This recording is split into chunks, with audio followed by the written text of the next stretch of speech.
Mbola manankery hatramin'ny rahampitso raiky amin'ny 3 Janoary ny fampiharana ny fepetra manokana fanalefahana sazy ara-ketra izay fepetra nampiarina noho ny faha 20 taonan'ny foibe-pitantanana an-kibon'ny Hetra. Ny mikasika izay indray no arantsika anatin'ity fanadidina ity. Mbola manankery hatramin'ny rahampitso raiky amin'ny 3 Janoary ny fampiharana ny fepetra manokana fanalefahana ho an'ny mpandohetra vaovao sy ny mpandohetra efa manana lahara-pahamantarana.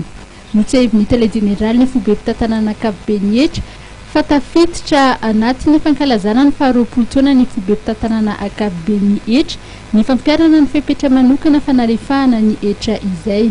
Mariana koa fa le direction générale no poltona fa ny Hetra tetontsika efa misy foana hatramin'izay tsy hoe fanalefahana ara-ketra fa fanalefahana sazy. Io azy olona tonga zany na tonga manao régularisation situation na tonga manao immatriculation hiditra maka e numéro ara-ketra iny dia mandom minimum de perception izy amle acompte minimum 16 000 ariary dia ho andreo manao régularisation koa zany hoe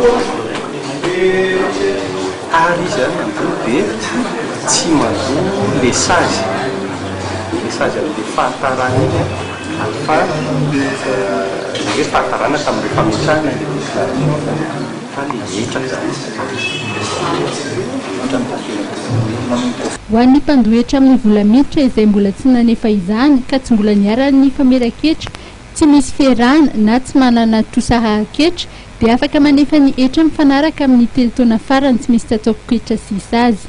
Ankoatr'izay, ireo izay nahazo ny flyers nandritry ny varavarana misokatra no karakarain'ny fitantanana an-kibon'ny Hetra sy ny fitantara-paritra dia mahazo tobo karakarana manokana ny atota taratasy ny mialoha ny an'ny rehetra rehefa mampiseho izany eny anivon'ireo ivo-ketra.